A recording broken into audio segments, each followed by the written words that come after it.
ಕರ್ನಾಟಕ ರಾಜ್ಯದ ಎಲ್ಲ ಆಸ್ತಿಗಳ ಮಾಲೀಕರಿಗೆ ರಾಜ್ಯದ ಭೂ ಕಂದಾಯ ಮತ್ತು ಭೂಮಾಪನ ಇಲಾಖೆಯಿಂದ ಭರ್ಜರಿ ಬಂಪರ್ ಗಿಫ್ಟ್ ನೀಡಿದೆ. ಇನ್ನು ಮುಂದೆ ರೈತರು ಭೂಮಿ ಕೇಂದ್ರಗಳಿಗೆ ಅಂದರೆ ಸರ್ವೆ ಆಫೀಸ್ಗಳಿಗೆ ಅಲೆದಾಡುವ ಹಾಗಿಲ್ಲ. ರೈತರು ತಮ್ಮ ಜಮೀನಿನ ಯಾವುದೇ ದಾಖಲಾತಿಗಳನ್ನು ಪಡೆದುಕೊಳ್ಳಲು ಇನ್ನು ಮುಂದೆ ಯಾವುದೇ ಸರ್ವೆ ಆಫೀಸ್ ಭೂಮಾಪನ ಕೇಂದ್ರಗಳಿಗೆ ಹೋಗಬೇಕಾಗಿಲ್ಲ. ರಾಜ್ಯ ಸರ್ಕಾರ ಮತ್ತೊಂದು ದೊಡ್ಡ ತೀರ್ಮಾನವನ್ನು ತೆಗೆದುಕೊಳ್ಳುವ ಮುಖಾಂತರ ಹಳ್ಳಿಗಳಲ್ಲಿ ಜಮೀನು ಹೊಂದಿರುವ ರೈತರು ಮತ್ತು ಮನೆಗಳನ್ನು ಹೊಂದಿರುವ ಮನೆಗಳ ಮಾಲೀಕರು ಈ ವಿಡಿಯೋವನ್ನು ಈಗಲೇ ಲೈಕ್ ಮಾಡಿ.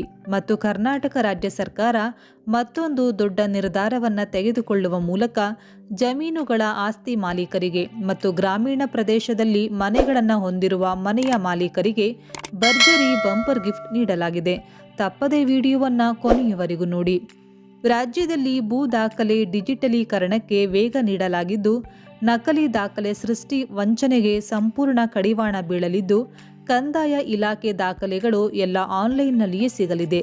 ರಾಜ್ಯ ಸರ್ಕಾರ ಕೈಗೆತ್ತಿಕೊಂಡಿರುವ ಭೂ ದಾಖಲೆಗಳ ಸಂಪೂರ್ಣ ಡಿಜಿಟಲೀಕರಣ ಪ್ರಕ್ರಿಯೆ ವೇಗ ಪಡೆದುಕೊಂಡಿದ್ದು, ಮೊದಲ ಹಂತದಲ್ಲಿ ಆಕಾರ್ ಬಂದ್ಗಳ ಡಿಜಿಟಲೀಕರಣ ಕಾರ್ಯ 95% ಪೂರ್ಣವಾಗಿದೆ.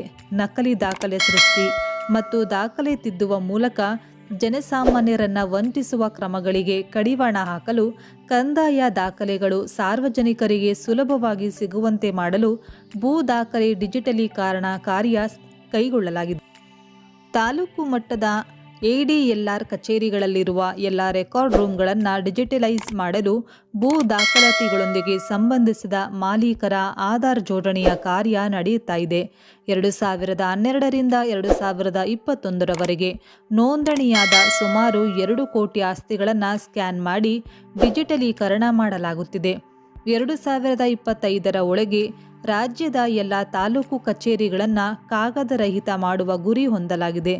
ಭೂ ದಾಖಲಾತಿಗಳ ಡೇಟಾಬೇಸ್ನೊಂದಿಗೆ ಆಧಾರ್ ಸಂಖ್ಯೆ ಜೋಡಣೆಯಿಂದ RTC ಸೇರಿ ಆಸ್ತಿಗಳ ಎಲ್ಲ ಅವಶ್ಯಕತೆಗಳು ಸಾರ್ವಜನಿಕರಿಗೆ ಆನ್ಲೈನ್ನಲ್ಲಿಯೇ ಸಿಗಲಿದ್ದು, ಇದರಿಂದ ಭೂ ದಾಖಲಾತಿಗಳಿಗಾಗಿ ಕಂದಾಯ ಇಲಾಖೆ ಕಚೇರಿಗೆ ಅಲೆದಾಡುವುದು ತಪ್ಪುತ್ತೆ.